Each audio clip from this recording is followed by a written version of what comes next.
Hi, I'm John Kaye. I'm a Greens member of the New South Wales Parliament. Welcome to the PledgeCast.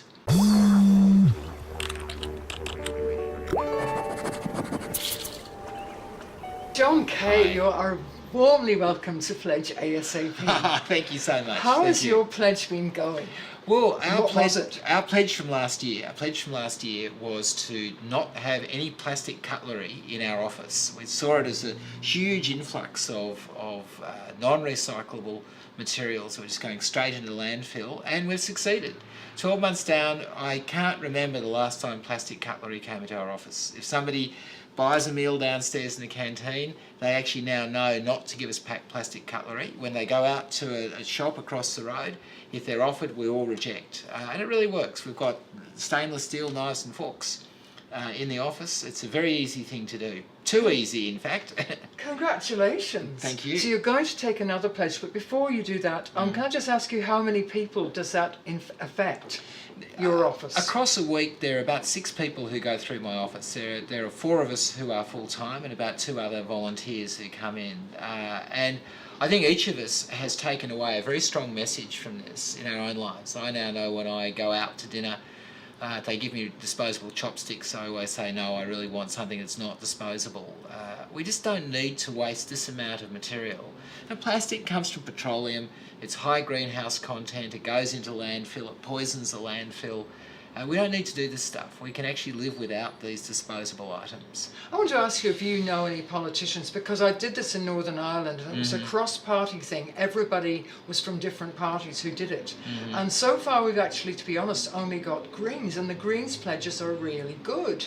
So I'm just wondering if you happen to know any other good politicians in other parties that you would like to pass this on to. Look, I do. I won't name and shame them here, but there are a couple of them. It is true, there are people out there who really do have a genuine commitment to the environment, who, if they were given the opportunity to participate in a program like this, in a pledge like this, they would actually do it. So I will. I'll undertake. That's a sort of pledgeette, a little Extra pledge. I'll go an extra pledge, a bonus pledge. I'll go around and I'll talk to my colleagues. I think all my Greens colleagues in the New South Wales Parliament probably already do it, but I'll talk to some who aren't Greens who might just be interested in joining. That'll be lovely. Now tell me, how urgent do you think this all is?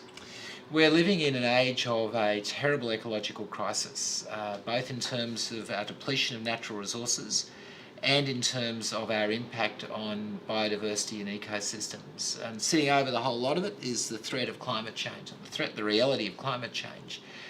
We are, as Murray Bookchin said 30 years ago, we're in an ecological crisis. It's just gotten worse and deeper the more we've got into it.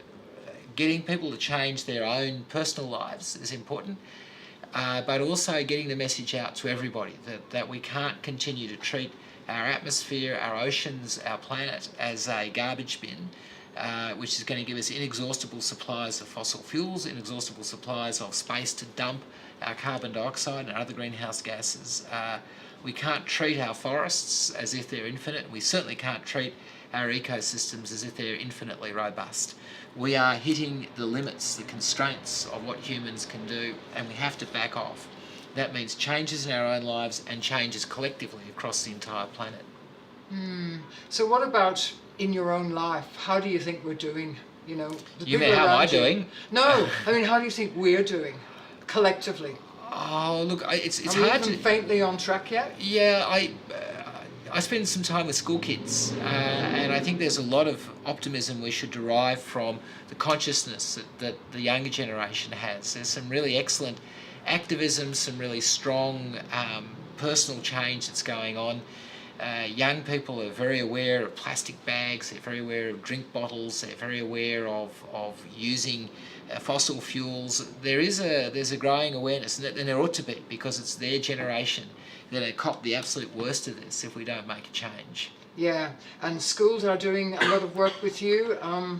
Well, schools are doing a lot of work. We're involved in some of it, but it's mostly their own initiatives and other initiatives that come from environment groups. There is a strong sense in schools now that they're educating for a greenhouse-affected century. They're educating for a century where their kids are going to have to make some very serious decisions about how they develop a respectful relationship with the planet. I think that maybe I'm overly optimistic, but I'm convinced that there's a growing number of people who recognise that we can't go, that business as usual is not an option. We have to make the change. I think that there have been a number of incredibly articulate spokespeople, leaders who have shown the sorts of changes we need and why we need to make those changes. Now that the real ball game is in the community, at the local level, getting people to adopt those changes in their lives, and at the political level, and one of my fixations is getting rid of coal-fired and gas-fired power stations in New South Wales. We don't need the bloody things; they can go. We can do all this with renewable energy. We should do that. That's a collective decision that we need to make.